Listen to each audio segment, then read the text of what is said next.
साधना जी आंगन में बैठी अपनी दोनों बहुएं पर हुक्म चलाया करती। कहती कि मेरे घर में जो कुछ भी होगा मेरे द्वारा बनाए गए नियम के अनुसार ही होगा। दोनों बहुएं उन दिनों एक पैर पर खड़ी रहती। साधना जी ने जो कह दिया समझो वह पत्थर की लकीर हुआ करती थी, क्योंकि उन दिनों साधना जी के पति मदन लाल जी ही घर का सारा खर्च उठाया करते थे। वे एक रिटायर्ड सरकारी कर्मचारी थे।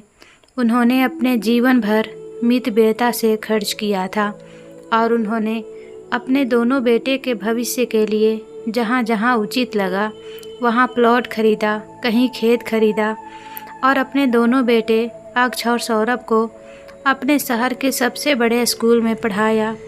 प्रायः देखा जाता है बड़े स्कूलों में अमीर बाप के बेटे ही ज़्यादातर पढ़ने जाया करते हैं, तो उनके संगी भी बड़े बड़े होते हैं। उन्हीं की संगति अक्ष और सौरभ ने भी की थी। वे दोनों भी उनकी बराबरी करने के लिए अक्सर अपनी माँ साधना देवी से पैसे मांगा करते थे। अगर वह पैसे देने में ना नुकुर करती तो कई बार पैसे चुरा कर ले जाते, जिससे उनकी आदत बिगड़ चुकी थी। चूँकि माता पिता जो कुछ भी कमाते हैं उनके बच्चों के लिए ही तो होता है, ऐसा सोचकर साधना देवी कभी कभी जानबूझकर भी अपने बेटों को कुछ नहीं कहती थी, जिसके परिणाम स्वरूप एक दिन ऐसा आया कि दोनों बच्चे बड़े होने पर इतने ढीठ हो गए कि अपनी माँ को तो कुछ भी नहीं समझते थे। थोड़ा मान मर्यादा कर लेते थे तो मदन लाल जी के जिंदा रहते हुए में ही, वरना उनकी मृत्यु के बाद तो साधना जी का उनकी ज़िंदगी से मानो अस्तित्व ही खत्म हो गया था। साधना देवी ने सिर्फ इतना ही तो कहा था कि बेटा मेरा चश्मा टूट गया है, वह भी 15 दिन पहले बताया था।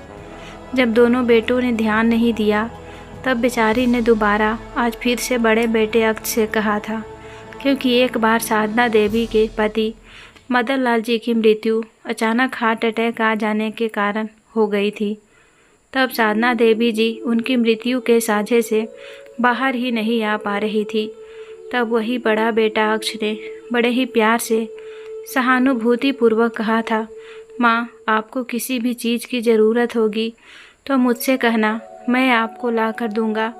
अगर कभी मैं किसी काम में व्यस्त हो जाऊँगा और आपके ज़रूरत का सामान नहीं ला पाया तभी आप किसी दूसरे से कहिएगा, वरना ये आपका श्रवण कुमार जैसा बड़ा बेटा आपकी सेवा में हमेशा हाजिर रहेगा।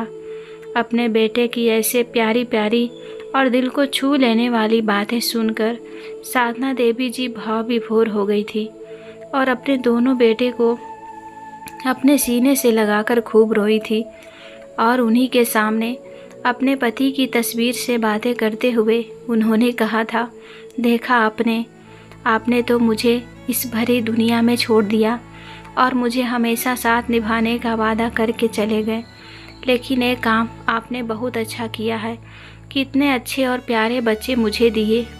देखिए ना, ये दोनों मेरा कितना ख्याल रखते हैं। मुझे मनाने के लिए आए हैं और कह रहे हैं कि मेरा हमेशा ध्यान रखेंगे।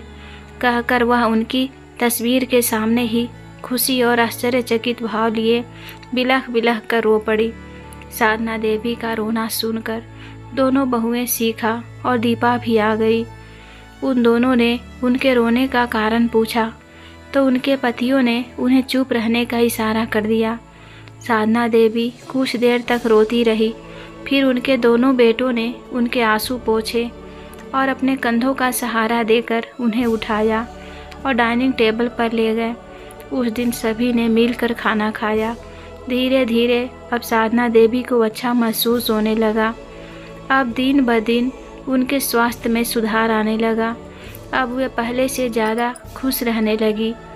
महीने के पहले सप्ताह होते ही साधना देवी को उनके बेटे ही मान मनुहार के साथ बैंक में लेकर जाते, उनके हस्ताक्षर करवाते और जो बेटा उन्हें लेकर जाता समझो उस महीने के सारे पैसे उस बेटे के हो जाते। महीने के पहले सप्ताह में तो साधना देवी का बहुत ही मान सम्मान होता, लेकिन जैसे वे पैसे हाथ में गए, समझो साधना देवी कौन है। दोनों बेटे और बहुएं के व्यवहार में इतना फ़र्क आ जाता है कि वे उन्हें पहचानते भी नहीं। ऐसा करने लगते थे। जब तक तो फिर भी ठीक ही था, लेकिन हद तो तब हो गई जब एक दिन बड़ा बेटा अक्ष अपनी माँ के कमरे में उन्हें जगाने के लिए गया कि आज उनके पेंशन के पैसे निकालने हैं। उसने उन्हें आवाज़ लगाया, माँ माँ। साधना देवी ने कोई जवाब ही नहीं दिया। उसने जब उन्हें छू कर देखा तो उनका शरीर भट्टी की तरह तप रहा था। उसने उन्हें तुरंत डॉक्टर के पास ले गया। उस समय सौरभ घर पर नहीं था, क्योंकि उसे ऑफिस की तरफ से दूसरे शहर भेजा गया था। अक्ष ने उसका फ़ायदा उठाया। उसने अपनी माँ से कहा, माँ आपकी तबीयत बहुत ज़्यादा ख़राब है और आपके इलाज के लिए पैसों की ज़रूरत भी होगी। सौरभ भी घर पर नहीं है और मेरे पास भी पैसे नहीं हैं, इसीलिए आपके अकाउंट को मेरे अकाउंट से जोड़ देते हैं ताकि मुझे पैसे निकालने में आसानी होगी और हर महीने आपको बैंक जाना भी नहीं पड़ेगा। साधना देवी ने भी सोचा, मुझे अब कितने दिन ही जीना है, फिर जो कुछ भी है हमारे दोनों बेटों का ही तो है और मेरा बेटा सही तो कह रहा है। मुझसे तो अब बैंक जाना भी बहुत बड़ा काम लगने लगा है। अच्छा ही होगा बेटा ही पैसे लेकर आ जाएगा। आखिर बैंक से रुपए निकालने ही तुरंत तो मांग ही लेते हैं, फिर मैं बैंक ही क्यों जाऊं, जब बिना जाए काम बन जाएगा। तो ऐसा सोचकर उन्हें अक्ष ने जहाँ जहाँ साइन करने बोला वहाँ वहाँ साइन कर दिया। जब दूसरे महीने का पहला सप्ताह आया तब सौरभ ने जानबूझकर समय निकाला था ताकि वह अपनी माँ को पेंशन के पैसे निकालने के लिए लेकर जा सके। साधना देवी जैसे ही सुबह सोकर उठी, सौरभ बोला, माँ आज बैंक चलना है, पेंशन के पैसे निकालने, जल्दी से तैयार हो जाना। साधना देवी ने हाँ में सिर हिलाया और जल्दी से नहा धोकर खा पी कर बैंक जाने के लिए तैयार हो गई। बैंक जाकर जब उन्होंने देखा तो पता चला उनके बड़े बेटे अक्ष ने तो आज ही कुछ घंटे पहले ही पैसे निकाल लिए हैं। फिर बैंक वाले ने कहा, क्यों अम्मा जी, आपके बेटे ने आपको धोखा दिया है क्या? आपकी जानकारी के बगैर पैसे निकाल लिया है क्या? अगर ऐसा होगा तो उस पर आप केस कर सकते हैं। अपने ही बेटे पर पुलिस केस का नाम सुनते ही साधना देवी थर थर काँपने लगी और बोली, नहीं साहब, मेरे बेटे ने मुझे बताया था, लेकिन अब मेरी उम्र हो चली है ना, इसीलिए कभी कभी भूल जाती हूँ, याद ही नहीं रह पाता, मुझे माफ़ कर दीजिए सर, कहकर अपने बेटे सौरभ को वहाँ से चलने के लिए कहने लगी। सौरभ उसी समय बैंक के अधिकारी पर भड़कने लगा कि ये लोग झूठ बोल रहे हैं, लेकिन जब साधना देवी ने कहा कि ये लोग सच कह रहे हैं तो वह उन्हीं के ऊपर भड़कने लगा। अरे बुढ़िया, बुढ़ापे के कारण तेरा दिमाग काम करना बंद कर दिया है, क्या क्या नाप शनाप बोले जा रही है। अरे वो बैंक वाले तेरे रिश्तेदार हैं क्या, जो उन्हें बचाने की कोशिश कर रही है। साधना देवी ने उसका हाथ पकड़ा और बोली, बेटा पहले घर तो चल, फिर सारी बात तुझे विस्तार से बताती हूँ। सौरभ गुस्से में वहाँ से निकल गया और घर पहुँचते ही साधना देवी पर चिल्लाते हुए बोला, हाँ माँ बोलो, अब क्या क्या कहना चाहती हैं। साधना देवी बोली, बेटा दरअसल उस दिन जब तू अपने ऑफिस की तरफ से दूसरे शहर गया हुआ था, उसी दिन मेरी तबीयत ख़राब हो गई और अक्ष के पास पैसे नहीं थे मेरे इलाज करवाने के लिए और मैं बैंक भी नहीं जा पा रही थी, इसीलिए उसने मेरा और अपना अकाउंट एक साथ जोड़ लिया है। आज उसे याद आया होगा पेंशन के पैसे निकालने का, इसीलिए निकाल लिया होगा। तो इतना गुस्सा ना कर बेटा।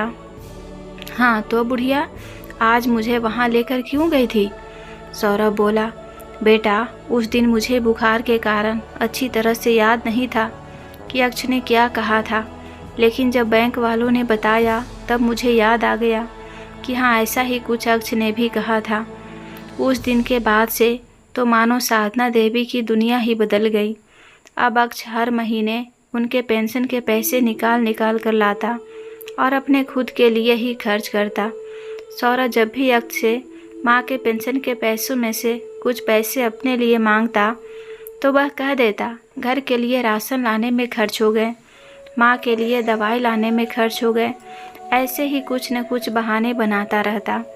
सौरभ ने 1-2 महीने तो अपने भाई को कुछ नहीं कहा, लेकिन उसने धीरे धीरे हिसाब लगाना शुरू किया तो पेंशन के तो आधे पैसे भी खर्च नहीं होते थे, और अगर राशन का सामान महीना पूरा होने से पहले ही ख़त्म हो जाता तो दोनों भाई की पत्नियां आपस में लड़ने झगड़ने लगती और बात उनके पतियों तक पहुंच जाती। फिर क्या था, दोनों भाइयों में भी तू मैं चालू हो जाता था। साधना देवी उन्हें देखकर आश्चर्यचकित रह जाती थी। वे हमेशा यही सोचती कि हमने अपने बच्चों के भविष्य को उज्जवल बनाने के लिए ना ही कहीं बाहर घूमने गए, ना ही कहीं महंगे रेस्टोरेंट में खाना खाया। यही सोचकर कि अगर हम अपने बच्चों को अच्छी शिक्षा और अच्छी परवरिश देंगे तो यही बच्चे हमारे बुढ़ापे की लाठी बनेंगे। लेकिन यहाँ तो सब उल्टा ही हो रहा है। जिन्हें हम बुढ़ापे की लाठी समझकर हमें सुख देंगे सोच रहे थे, यह तो उसके विपरीत हमारे बुढ़ापे में लाठी बनकर बरस रहे हैं और सुख देने की बजाय दुख दे रहे हैं। फिर भी साधना देवी उनके रोज के लड़ाई झगड़े से तंग आकर एक दिन बोल ही पड़ी, अरे बेटा, तुम ऐसे आपस में लड़ाई क्यों कर रहे हो? बंद भी करो ये लड़ाई झगड़े।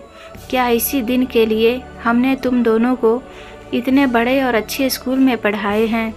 जब तक तुम लोग छोटे थे कई बार मैंने अपने पास के पैसे गायब होते देखा था, लेकिन यह सोचकर कुछ नहीं कहती थी कि चलो बच्चे तो हमारे ही हैं और आखिर हम कमाते किस लिए हैं, और उन्हें शायद पैसों की ज़रूरत रही होगी और मुझसे कह नहीं पाए होंगे, इसीलिए चुपचाप निकाल कर ले गए होंगे। लेकिन आज देख रही हूँ तुम दोनों अच्छा खासा कमा लेते हो, फिर भी तुम्हारे पिता के थोड़े से पेंशन के पैसों के लिए ऐसे लड़ रहे हो जैसे कोई दुश्मन हो। साधना देवी का इतना कहना था कि सौरभ तो मारे क्रोध के आग बबूला हो गया। उसने आव देखा न ताव, सीधे अपनी माँ के पास गया और उनका गला दबाने लगा। बेचारी साधना देवी चारों हाथ पैर को फड़फड़ाने लगी। उसी समय उनके पड़ोस में रहने वाले गुप्ता जी साधना जी से मिलने आ रहे थे। उन्हें देखकर बड़ा बेटा, अरे सौरभ, गुप्ता अंकल आए हैं, उनके लिए कुर्सी लेकर यहीं बाहर आओ। बाहर में कितनी सुहानी हवा चल रही है, और माँ आप भी अंकल जी के साथ बैठिए ना, मैं अंदर जाकर आप लोगों के लिए चाय पानी की व्यवस्था करवाता हूँ। और साधना देवी से आंखों के इशारों से ही कहा, खबरदार जो गुप्ता अंकल से कुछ भी कहा तो। बेचारी साधना देवी जी जो एक समय उसी घर में महारानी की तरह राज किया करती थी, उनका हुक्म सभी के लिए सराखों पर हुआ करता था, आज पति के चले जाने से उसी घर में उनका अस्तित्व कुछ भी नहीं रह गया था। अब ये उस घर में पुरानी कबाड़ की वस्तु के अलावा कुछ भी नहीं थी। वे बार बार यही सोचती रहती कि सिर्फ एक इंसान के रहने और ना रहने से किसी की ज़िंदगी में कितना फ़र्क पड़ जाता है। वे अपनी पुरानी ज़िंदगी के बारे में जितना ज़्यादा सोचती उतनी ही ज़्यादा दुखी होती। वे अपने अतीत में खोई हुई थी कि उनके दोनों आँखों से मोती की तरह 2 बूंद आंसू उनके गोरे गोरे गाल पर लुढ़क कर आ गए। उन्होंने इतना ध्यान ही नहीं रहा कि उनके घर पर गुप्ता जी आए हुए हैं। तभी गुप्ता जी बोले, क्यों भाभी जी, आप इतनी उदास क्यों हैं? आप इस प्रकार की सोच में डूब गई हैं। आपकी तो 2 बहुएं हैं और मेरे दोस्त ने आपके लिए इतना पुख्ता इंतजाम करवा रखा है कि आप सुनेंगी तो खुशी से झूम उठेंगी। और मुझे देखो, मैं भी तो अपनी पत्नी के बिना रहता हूँ ना। यह ज़िंदगी है भाभी जी, इसे हंस कर जियो चाहे रो कर, हम सबको जीना तो पड़ेगा ही। फिर बोले, हाँ तो भाभी जी, मैं कह रहा था ना, मेरे दोस्त, मेरे यार, मेरे भाई ने आपके लिए पुख्ता इंतजाम करवा रखा है, तो सुनिए।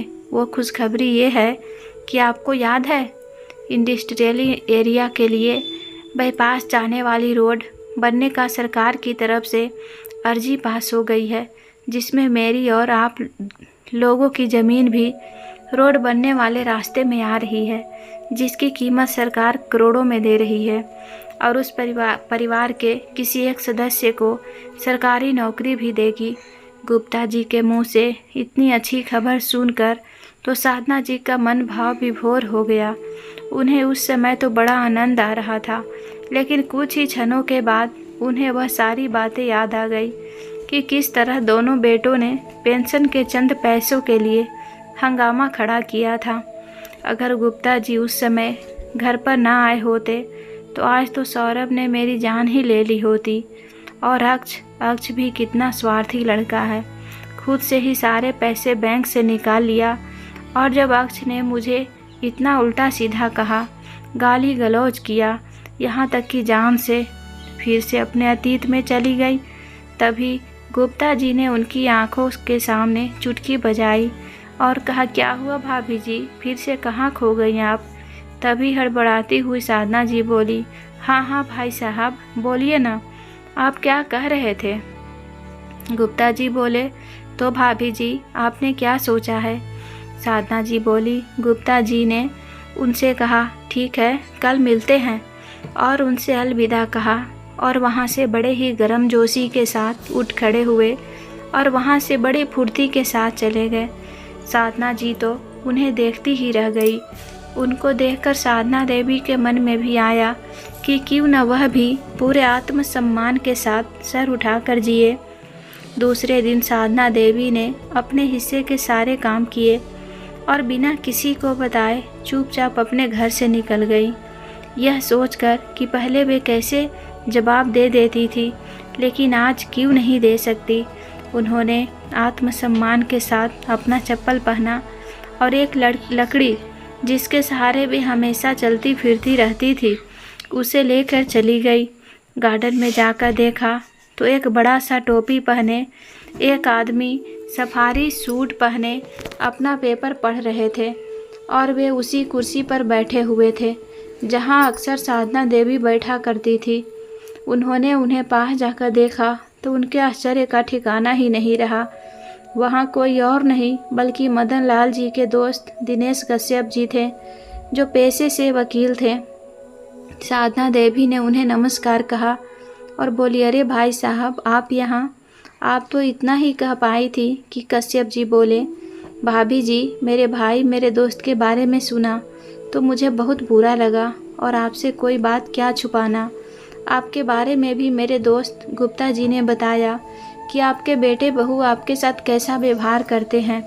तब हम दोनों मित्रों ने विचार किया कि क्यों ना हम आपको न्याय दिलाएं, क्योंकि मदन हर एक बात हमसे शेयर करता था और हमारी सलाह के बिना वह कुछ नहीं करता था। इसीलिए ज़मीन के बारे में गुप्ता जी ने आपको बताया होगा। उसके लिए भी दावेदार को 3 दिनों के अंदर सारे दस्तावेज जमा करने होंगे। वह ज़मीन भले ही आपके नाम पर नहीं है, लेकिन पति की संपत्ति पर पहला अधिकार तो उसकी पत्नी का ही होता है। इसीलिए उस ज़मीन से मिलने वाला मुआवजा भी आपको ही मिलेगा। फिर आप उसे जैसे चाहे खर्च कर सकती हैं। तभी दूर से गुप्ता जी आते हुए दिखे। गुप्ता जी नहीं देख रहे हैं, बल्कि धोखा तो आपके बेटे आपको दे रहे हैं। आपके बड़े बेटे अक्ष ने आपको धोखा देकर आपका और अपना अकाउंट एक साथ जुड़वा लिया, और अब उसकी जब मर्जी तब पैसे निकाल लेता है। वहाँ फॉर्म लेकर आ रहे हैं जो रोड बनने वाली प्लॉट के क्लेम के लिए ज़रूरी भी था। साधना देवी अपने द्वारा ऐसे शब्द बोले जाने पर बहुत शर्मिंदा हुई। उन्हें बहुत बुरा लगा कि उन्हें बोलने से पहले एक बार सोचना तो चाहिए था। तब तक गुप्ता जी भी उनके पास आ गए। वकील साहब ने पूछा, हो गया गुप्ता जी सारा काम? गुप्ता जी जिंदा दिल इंसान थे। उन्होंने मुस्कुरा कर कहा, जी हाँ सर, सारा काम हो गया, और मेरा कोई काम हो तो बताइएगा। तभी वकील साहब ने उस फॉर्म में साधना देवी के बहुत से हस्ताक्षर लिए। तभी गुप्ता जी बोले, भाभी जी इस बात की भनक अपने बेटों तक ना पहुंचने दीजिएगा, वरना वे दोनों तो लालची भेड़ियों की तरह आपके पैसों पर ही नज़र गड़ाए रखेंगे। साधना देवी ने हाँ में सिर हिलाया और उन दोनों का शुक्रिया अदा करके वहाँ से चली गई। साधना देवी जैसे ही अपने घर पहुँची, उनके चेहरे में एक अजीब सी शांति और आनंद के भाव थे। दोनों बहुएं उनका आनंदित चेहरा देखकर कुछ सकते में आ गई। उन्होंने सोचा जरूर बुढ़िया के दिमाग में कुछ खिचड़ी पक रही है। उन्होंने साधना देवी को तंग करना चालू कर दिया। बेचारी साधना देवी सुबह से लेकर शाम तक काम में लगी रहती और अगर थोड़ी सी भी ऊंच नीच हो जाती तो दोनों बहुएं उन्हें खूब खरी खोटी सुनाती रहती। एक दिन साधना देवी के हाथ से एक खूबसूरत सा जग बहू को पानी देते हुए फिसल कर टूट गया। बहू को वह जग उसके पापा ने उसकी शादी की पहली सालगिरह पर दिया था। बड़ी बहू तो साधना जी पर ऐसी टूट पड़ी जैसे वह उनका दुश्मन हो। उसने साधना देवी के बाल पकड़े और वही जमीन पर धड़ाम से पटक दिया। छोटी बहू देखती रह गई, लेकिन ना ही उसने अपनी जेठानी को अपनी सास को मारने से रोका, ना ही उसने उसके प्रति हमदर्दी जताई, बल्कि वह तो उन पर मंद मंद मुस्कुरा रही थी। फिर बड़ी बहू का उतने में ही मन नहीं भरा तो उसने उन्हें पैरों से गेंद की तरह लुढ़काते हुए आंगन तक लाया। साधना जी रोती गिड़गिड़ाती रही कि बहू मुझे मत मारो। तभी गुप्ता जी उनके घर किसी काम से पहुंच गए। उसी समय बड़ी बहू उनके बाल पकड़कर उन्हें बैठा रही थी। साधना देवी की हालत भिखारियों से भी बदतर हो गई थी। तभी कुछ काम से गुप्ता जी आ गए। उन्होंने उनकी बड़ी बहू से कहा, बहू साधना जी की ऐसी हालत क्यों है? तभी बड़ी बहू रोती सूरत बनाकर बोली, अंकल जी आजकल माँ जी की तबीयत ठीक नहीं रहती है। मैं तो इनका सर दर्द हो रहा था, इसीलिए इनकी मालिश करने जा रही थी। यकीन ना हो तो पूछ लीजिए माँ जी से। है ना माँ जी? मैं सच कह रही हूँ ना? तभी ना जाने साधना देवी के पास कहाँ से इतनी हिम्मत आई। उन्होंने कहा, हाँ बहू, तुम तो कभी झूठ बोल ही नहीं सकती। कभी गला दबाकर कोई मालिश करता है तो कभी बाल पकड़कर धड़ाम से पटक पटक कर लात घूंसे मार कर मालिश करता है। हाँ भाई साहब, यही है मेरे जीवन की सच्चाई। और विडंबना यह है कि मैं किसी के सामने सच भी नहीं बोल सकती, वरना बाद में ये लोग मुझे और भी ज़्यादा तकलीफ़ देते हैं। बड़े बेटे ने मेरा अकाउंट को अपने अकाउंट से जुड़वा लिया, वह भी मेरी मर्जी जाने बिना ही मुझसे धोखे से साइन करवा लिया। और मुझे तो लगता है इस घर को भी ऐसे ही मुझे धोखा देकर अपने नाम करवा लिया होगा। तभी तो ना दोनों बेटे मेरी बात सुनते हैं, ना ही बहुएं सुनती है। तभी छोटी बहू अंदर से निकली और बोली, हाँ तो बुढ़िया, क्या तूने सारी बात बता देते तो क्या तू खुशी खुशी इतना बड़ा आलीशान बंगला हमारे नाम कर देती? नहीं ना, इसीलिए तो हमें चालाकी करनी पड़ी। तुझसे गमार कहीं की बुढ़िया। मेरे पति बताते हैं कि वे दोनों भाई आपको कैसे बुद्धू बनाकर पैसे चोरी करके ले जाते थे और तुम दोनों बेवकूफ़ों को पता भी नहीं चलता था। कहकर वह हंसने लगी। तभी बड़ी बहू बोली, हाँ छोटी, तू सही कह रही है। मेरे पति भी कुछ ऐसा ही कह रहे थे। इन्हें क्या मालूम पैसों को कैसे संभाला जाता है। अंकल अब बहुत हुआ, अब मेहरबानी करके यहाँ से चले जाइए, वरना। गुप्ता जी बोले, अरे तुम तो मेरी बेटी समान हो और ये क्या नाप शनाप कुछ भी बोले जा रही हो। बोलने से पहले एक बार तो सोच लिया करो बेटी।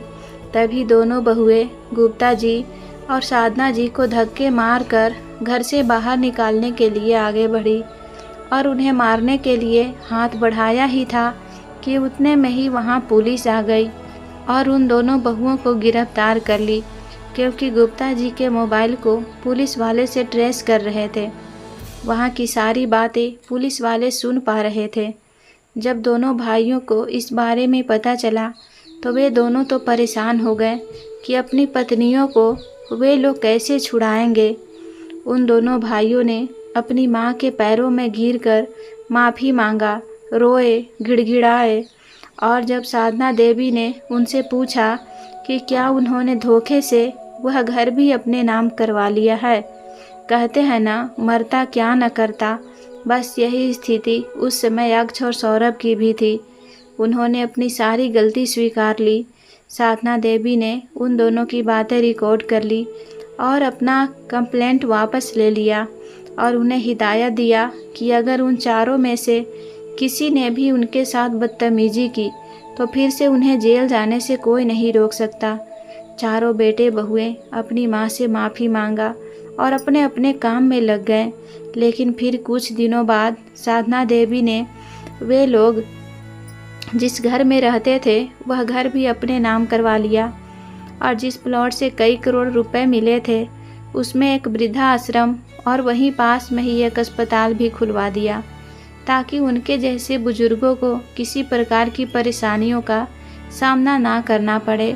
बहू बेटों को जब उस प्रॉपर्टी के बारे में पता चला तो वे तो हाथ मलते ही रह गए और मन ही मन सोचते रह गए कि काश हम लोगों ने शुरू से ही माँ की सेवा की होती तो आज ये दिन नहीं देखना पड़ता। आज हम भी करोड़पति होते, लेकिन हमारे कर्म ही इतने गलत थे कि करोड़पति के बजाय रोडपति बन गए। उन्होंने बहुत कोशिश किया अपनी माँ साधना देवी को मनाने की कि वे उन्हें कुछ रुपए दे दे ताकि उनकी गृहस्थी भी संभल जाए, लेकिन साधना जी अपने बेटे बहू की वह बातें याद आ जाती और वह फिर से अपना इरादा बदल लेती है। सच कहा है किसी ने, पाप का घड़ा एक न एक दिन फट ही जाता है। वैसे ही हुआ सौरभ और अक्ष के साथ भी। अगर उन्होंने निर्दोष भोले भाले अपनी माँ की प्रॉपर्टी को धोखे से नहीं कब्जाया होता तो उन्हें भी आज जेल की हवा न खानी पड़ती और सभी लोग प्रेम पूर्वक अपना अपना जीवन जीते। भगवान ने हम मनुष्य को अपने कर्म करने के लिए जन्म दिया है, लेकिन कभी कभी मनुष्य में बदले की भावना इतनी प्रबल हो जाती है कि उसे कहाँ ले जाकर डुबो देती है पता ही नहीं चल पाता। इसीलिए हमेशा अच्छे कर्म ही करने चाहिए। तो दोस्तों, इस कहानी में साधना देवी ने अपने बेटे बहू को माफ़ ना करके जो सबक सिखाया वह सही था या गलत? अगर आप साधना देवी की जगह होते तो क्या करते? अपने अनमोल विचार कमेंट करके ज़रूर बताइएगा। और कहानी पसंद आया तो वीडियो को लाइक, चैनल पर पहली बार आए हैं तो सब्सक्राइब करके बेल आइकन घंटी दबाना ना भूलिएगा। कहानी को पूरा देखने के लिए दिल से धन्यवाद। मिलती हूँ एक नई कहानी के साथ, तब तक अपना ख्याल रखें। नमस्कार।